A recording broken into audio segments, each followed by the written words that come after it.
So, have you experienced God? You're asking this question so easily. When you say God, I want you to understand this. When you say God, you're not talking about somebody or something.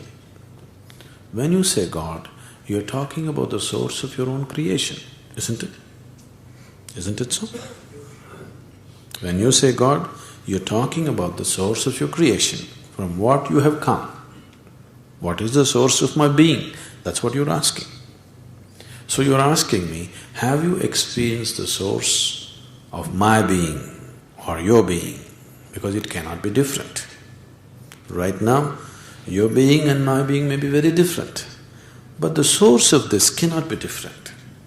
So when you ask, have you experienced this? You are asking, have I experienced the source of your existence? Isn't it? So, the depth of the question has not still tormented you, still on the surface. Curiosity, it's okay, anyway we'll look at it. To ask, what is the source of my creation means, that means I'm existing here without knowing the fundamentals of who I am, isn't it? That's what it means. Living here without knowing the fundamentals of who I am, if you understand the implications of it, it's not a small thing, it'll tear you. Probably we touched this yesterday. The pain of ignorance, the pain of not knowing has to tear you apart. Then only the question becomes truly relevant. Where is God? Tell me. How is God? Tell me. This is not a question. This is a social debate that is going on. A question means, a question should come from not knowing, wanting to go to knowing, isn't it? That's what a real question is, isn't it so? A genuine question means, it is wanting to move from not knowing to knowing. That's what? A question is a device to move from not knowing to knowing. If one does not know the fundamentals of who he is, that is not a simple problem. That is a very, very deep problem, isn't it? Most basic, most fundamental and ultimate. Because whatever you do in your life, if you do not know the very basis of who you are, it's just utter nonsense, the whole life, isn't it? Isn't it so? If one does not know the very fundamentals of who he is, that means you're declaring, when you ask, where is God? What is God? Did you experience God? Did you know God?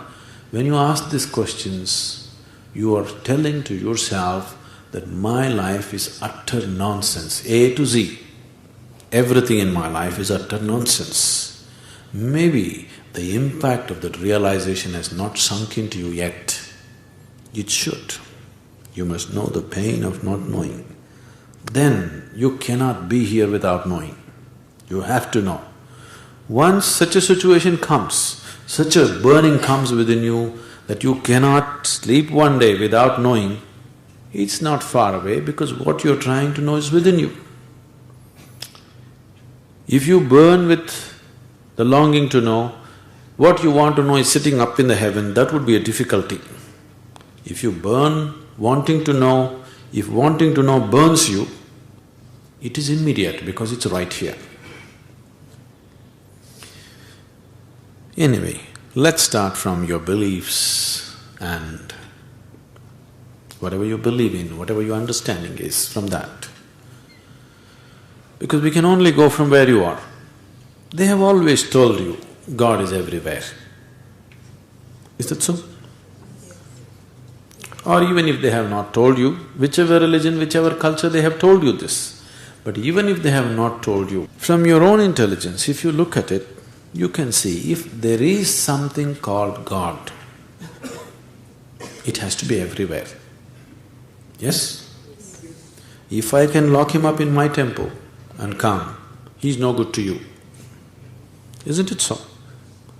So if there is something called as God, it's got to be everywhere.